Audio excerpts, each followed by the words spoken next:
Politique, les candidats n'ont plus que 2 semaines pour rassembler leurs 500 parrainages. Obtenir une signature est devenu une bataille sans merci. Certains maires n'hésitent pas à parler de harcèlement et de méthodes d'intimidation. Dernière affaire, un élu de la Manche affirme avoir reçu un chèque de 1 000 € pour parrainer Jean-Marie Le Pen.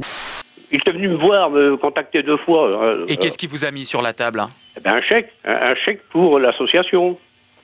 Et un chèque de combien? Je vous l'ai dit, 1 000 €. Ce qui devient anormal, c'est quand certains politiques font des commentaires ou que d'autres, on s'aperçoit, comme ce matin dans la presse, que certains partis achètent avec de l'argent des parrainages. Et Jean-Marie Le Pen contre-attaque, en justice cette fois. Il a déposé 14 plaintes contre X et une plainte pour diffamation contre Philippe de Villiers. Le Front National entend bien contester la régularité de la course aux signatures. J'espère que moi, quand j'aurai 78 ans, ce qui arrivera, c'est pas une critique pour Le Pen, parce qu'il est valide, il est vaillant. Mais je trouve qu'à cet âge-là, il faut avoir un peu de sagesse quand même. Bon, faut pas s'énerver. Vous savez, la politique, ce n'est pas un supermarché où on est à la recherche d'une clientèle. Je pense que les Français ont envie et ont soif de comprendre les différents enjeux, les projets, et de savoir qui est capable de changer en profondeur et la façon de voir et le système dans lequel nous vivons. L'État peut parfaitement intervenir, il est actionnaire. Je recevrai les salariés d'Airbus. Quand? Vous pouvez nous dire quand? Dans les jours qui viennent. À Méholt, les salariés ont pris la douche écossaise. La joie d'abord quand ils entendent que la cession du site est finalement annulée.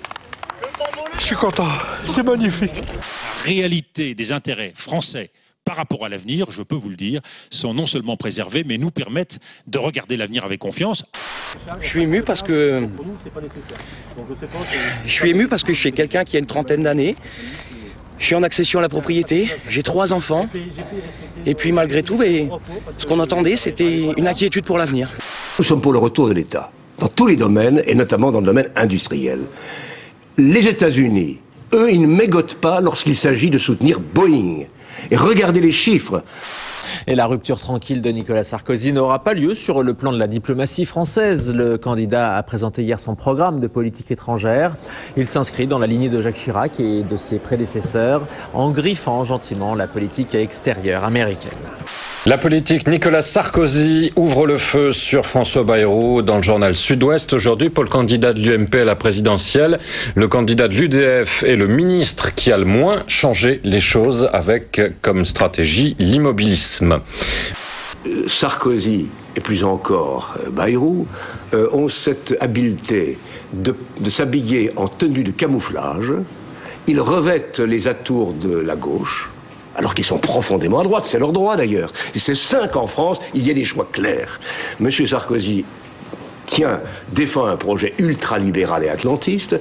François Bayrou défend à peu près, un chouïa près, les mêmes idées. Ce soir, 8 à 10 000 personnes pour attendre Ségolène Royal, à Mont-de-Marsan, 2e étape de ces grands meetings régionaux. Demain, suite du programme pour la candidate socialiste, les Pyrénées-Atlantiques, les terres de François Bayrou. J'ai besoin de vous, j'ai besoin de votre argent, de votre aide. Vous pourrez déduire de vos impôts une partie de cette aide, vous le savez. Les petits ruisseaux font les grandes rivières, 10 €, 20 €, plus si vous pouvez, beaucoup si vous êtes très riche. On prend tout.